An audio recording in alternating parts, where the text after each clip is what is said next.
Subject पढ़ा रहा हूँ जो आपको आपके सभी कंपटीशन एग्जाम के लिए हेल्प करने वाली है। और दोस्तों सब बढ़िया, आई होप सब बढ़िया होंगे, पढ़ाई वगैरह काफी अच्छी चल रही होगी। तो दोस्तों हमने वर्बलिटी के 3 चैप्टर कंप्लीट पढ़ लिए हैं, 14 चैप्टर पढ़ रहे हैं सिटिंग अरेंजमेंट यानी बैठक व्यवस्था क्रम। तो अगर आप चाहते हो मुझसे ऐसे ही कंप्लीट रीडिंग सब्जेक्ट पढ़ना तो आप मेरे चैनल को सब्सक्राइब कर ले, ठीक है। नीचे रेड कलर का सब्सक्राइब बटन है, उस पर क्लिक करें और बेल आइकन को दबा दें, जिससे क्या होगा जो मेरे आने वाले वीडियोस है उनकी नोटिफिकेशन आप तक आ जाएगी। और दोस्तों अगर आपके कोई फ्रेंड सर्किल में, नेबर सर्किल में, ब्लड सर्किल में या आपके सोशल मीडिया पर कोई भी कंपटीशन एग्जाम, रिप्लेसमेंट एग्जाम या सीटी एग्जाम की तैयारी कर रहा है तो आप मेरे वीडियोस को शेयर जरूर करें। तो दोस्तों शुरू करते हैं आज की क्लास को। दोस्तों मोबाइल को हॉरिजॉन्टल मोड पे लेके देखें ताकि चीजें आपको अच्छे से दिखाई दे। तो दोस्तों हमने 3 चैप्टर कंप्लीट कर लिए हैं, 14 चैप्टर पढ़ रहे हैं सिटिंग अरेंजमेंट। इस चैप्टर की काफी क्लासेस पीछे हो चुकी है। जो विद्यार्थी आज की क्लास को देख रहा है मेरा उससे विशेष अनुरोध है कि जाके वो पहले पीछे की क्लास को देखे, ताकि सिटिंग अरेंजमेंट को सोल्व करने के लिए हमें जिन बेसिक चीजों की आवश्यकता होती है मैंने वो पीछे की क्लास में काफी अच्छे से कराई है। तो दोस्तों शुरू करते हैं आज की क्लास को। दोस्तों हमने पीछे की क्लास में काफी क्वेश्चन कर लिए हैं और आज की क्लास में हम 57वां क्वेश्चन करेंगे, ठीक है ना। ये एक बैंक एग्जाम में पूछी गई सिटिंग अरेंजमेंट है और उसके रिलेटेड कुछ क्वेश्चन है। ये पहला क्वेश्चन है, बाकी क्वेश्चन बाद में आपकी स्क्रीन पर आ जाएंगे। तो दोस्तों एक सिटिंग अरेंजमेंट को सोल्व करने के लिए हमें क्या करना होता है, सबसे पहले उसे पढ़ना होता है। पढ़ने से क्या होगा कि पढ़ने से हमें ये पता लग जाएगा कि भाई वो सिटिंग अरेंजमेंट क्या कहना चाहती है, उसमें सेंटेंस एक दूसरे से कहां से कनेक्टेड होते जा रहे हैं, ठीक है। तो हम इसको सोल्व करने के लिए तैयार हैं। तो मैं चाहता हूं कि आपका ध्यान मेरी तरफ होना चाहिए, अर्थात बोर्ड की तरफ होना चाहिए, ताकि मैं आपको अच्छे से समझा सकूं, ठीक है। दोस्तों देखो दोस्तों 57वां क्वेश्चन है, 10 लोग प्रत्येक पंक्ति में 5 के हिसाब से 2 समांतर पंक्तियों में इस प्रकार बैठे हैं कि अलग अलग अगल बगल के व्यक्तियों के बीच समान दूरी है, ठीक है। दोस्तों पंक्ति 1 में P, Q, R, S तथा T बैठे हैं और उन सभी का मुख दक्षिण की ओर है, ठीक है। पंक्ति 2 में A, B, C, D, E बैठे हैं और उन सभी का मुख उत्तर की ओर है। इसलिए बैठने की दी गई व्यवस्था में एक पंक्ति में बैठे व्यक्ति का मुंह दूसरी पंक्ति में बैठे व्यक्ति की ओर है, ठीक है। यहां तक ये एक बेसिक इंफॉर्मेशन दी है। अब यहाँ पर बैठने की इंफॉर्मेशन दी है, ठीक है, कि कैसे बैठेंगे, ठीक है ना। देखो D A के बाएं तीसरे स्थान पर बैठा है, P का मुख D के निकटतम पड़ोसी की ओर है, ठीक है।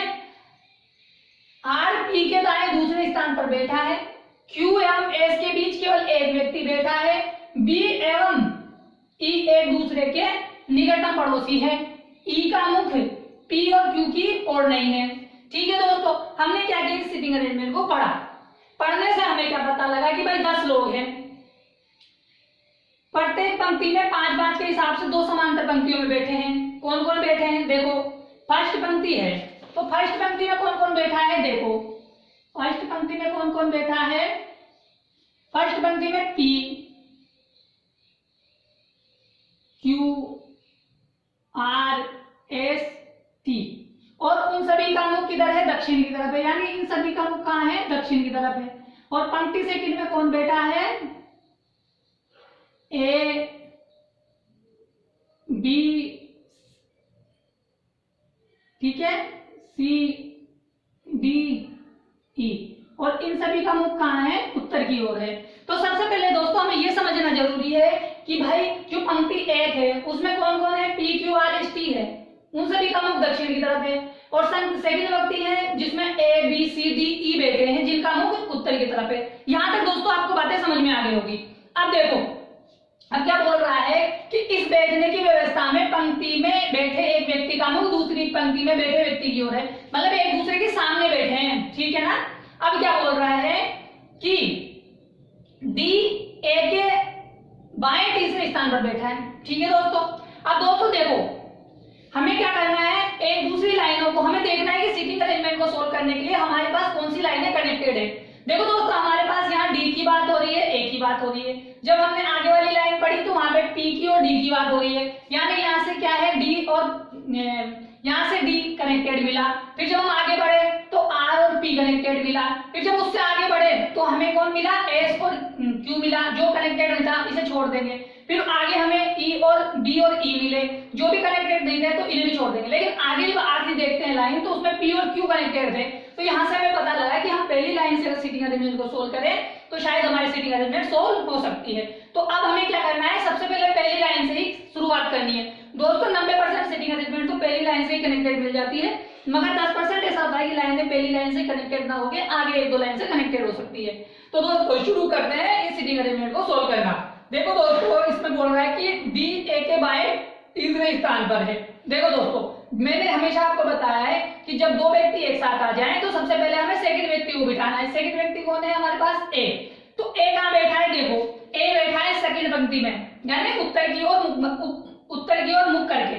यानी मान लीजिए भाई ए यहाँ बैठा है और ए का मुख कहाँ है, उत्तर में है, ठीक है। अब ए का जो मुख उत्तर में है तो इसका दायां ये वाला हो जाएगा, इसका बायां ये वाला हो जाएगा।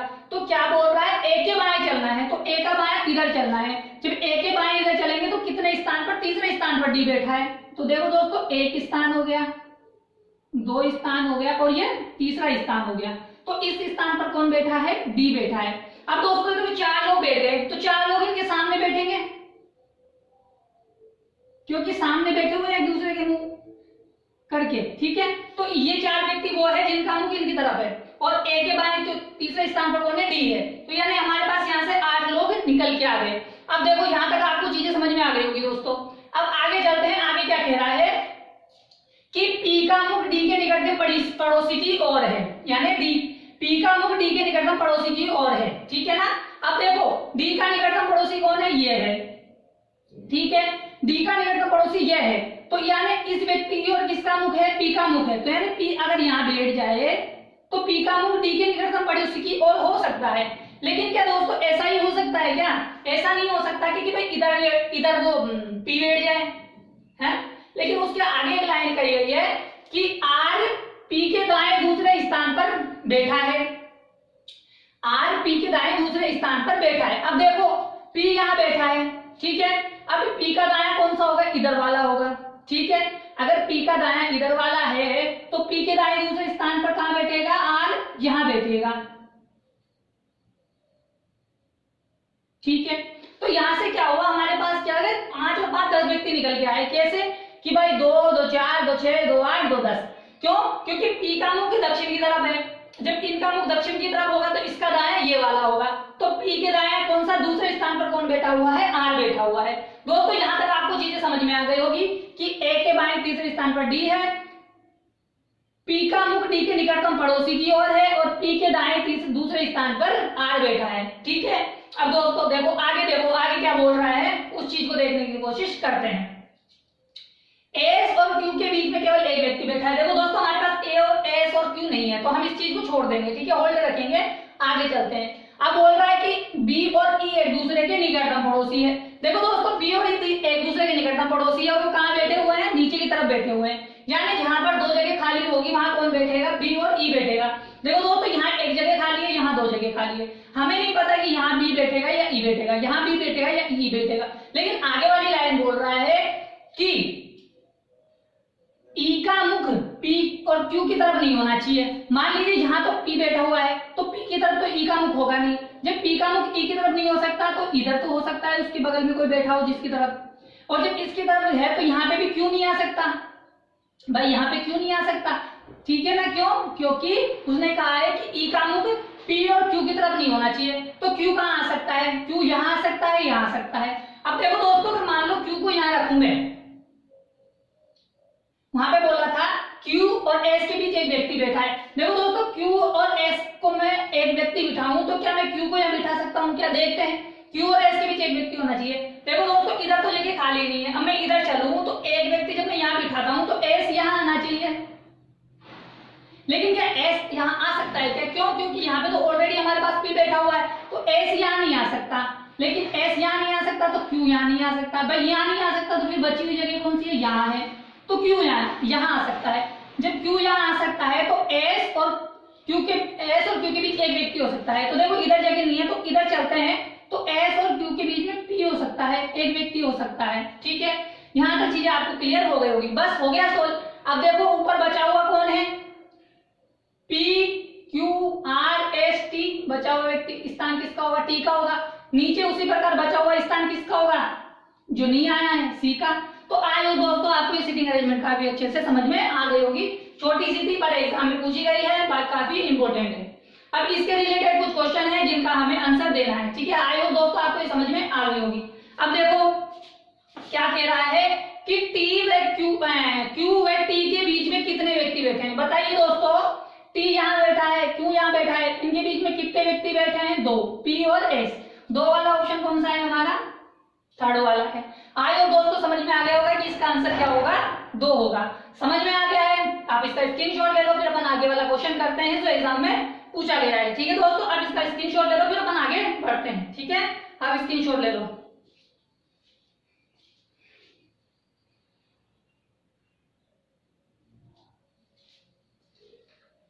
तो दोस्तों ये दूसरा क्वेश्चन आपके सामने है जो एग्जाम में पूछा गया है, इसका आंसर दीजिए। बताइए कि निम्नलिखित 5 में से 4 किसी प्रकार समान है, अतः उनका एक समूह बनता है।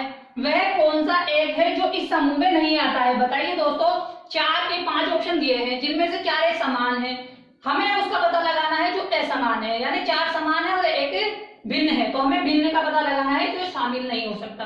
देखो दोस्तों, आर कहाँ बैठा है? यहाँ, ठीक है, यानी एक छोर पर बैठा हुआ है। एस कहाँ बैठा है? बीच में बैठा है, ठीक है। सी कहाँ बैठा है? एक छोर पे बैठा है। टी कहाँ बैठा है? एक छोर पे बैठा है। ए कहाँ बैठा है? एक छोर पे बैठा है। यानी जो एस है वो छोर पे नहीं बैठा है। इसका मतलब ये सारे तो कनेक्टेड चल रहे हैं। कहाँ पे बैठे हैं? ये छोर पे बैठे हैं, अंतिम छोर पर, अंतिम छोर पर बैठे हैं, मगर एस अंतिम छोर पर नहीं बैठा है, ठीक है ना। ये अंतिम छोर पर है मगर ये अंतिम छोर पे नहीं है, तो हमारा आंसर क्या हो जाएगा? एस हो जाएगा, सेकंड वाला। आइए दोस्तों समझ में आ गया होगा क्वेश्चन। समझ में आ गया है तो आप इसका स्क्रीनशॉट ले लो, फिर अपन आगे वाला क्वेश्चन करते हैं, ठीक है। आप स्क्रीनशॉट ले लो, फिर अपन आगे वाला क्वेश्चन करते हैं।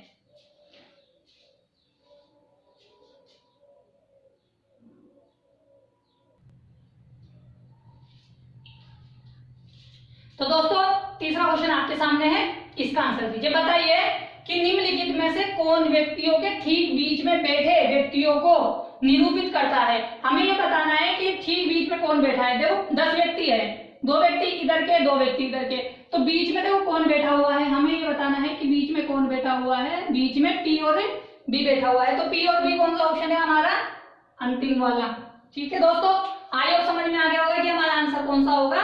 ये वाला होगा कि बीच में कौन बैठा हुआ है? पी और बी बैठा हुआ है। तो दोस्तों समझ में आ गया क्वेश्चन। आप इसका स्क्रीनशॉट ले लो, फिर अपन आगे वाला क्वेश्चन करते हैं, ठीक है। आप इसका स्क्रीनशॉट ले लो, ठीक है।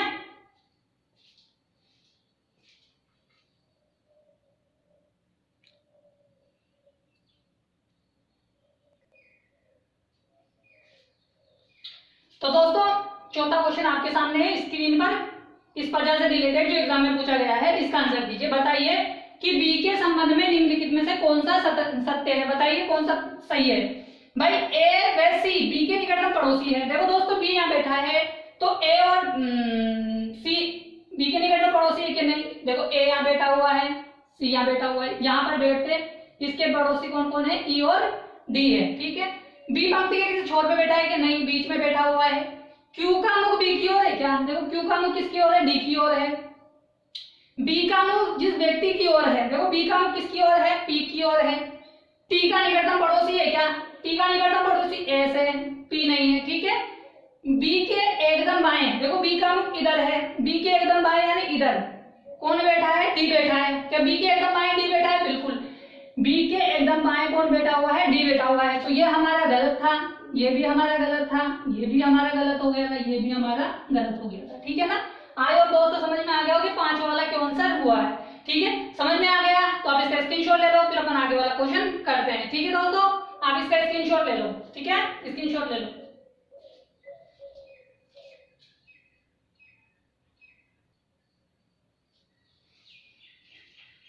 तो दोस्तों 5वां क्वेश्चन स्क्रीन पर आपके सामने है, इस एग्जाम में पूछा गया है, इस सीटिंग अरेंजमेंट से रिलेटेड, और ये आखिरी क्वेश्चन है। बताइए कि निम्नलिखित में से किसका मुख एस की ओर है? बताइए एस का बैठा है, यहाँ है, एस की ओर किसका मुख है? ई का। ई कौन सा ऑप्शन है हमारा? 5वां। तो आई होप दोस्तों समझ में आ गई होगी आज की सीटिंग अरेंजमेंट और इसके क्वेश्चन, ठीक है ना दोस्तों। आप इसका स्क्रीनशॉट ले लो ताकि आप इसका क्वेश्चन आपके पास रह सके, ठीक है ना।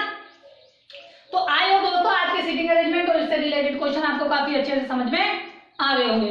तो अगर आप चाहते हो मुझसे ऐसे ही कंप्लीट रीजनिंग सब्जेक्ट पढ़ना तो आप मेरे सब्सक्राइब कर ले। नीचे रेड कलर का सब्सक्राइब बटन है, उस पर क्लिक करें और बेल आइकन को दबा दें, जिससे क्या होगा, जो मेरे आने वाले वीडियोस हैं उनकी नोटिफिकेशन आप तक आ जाएगी।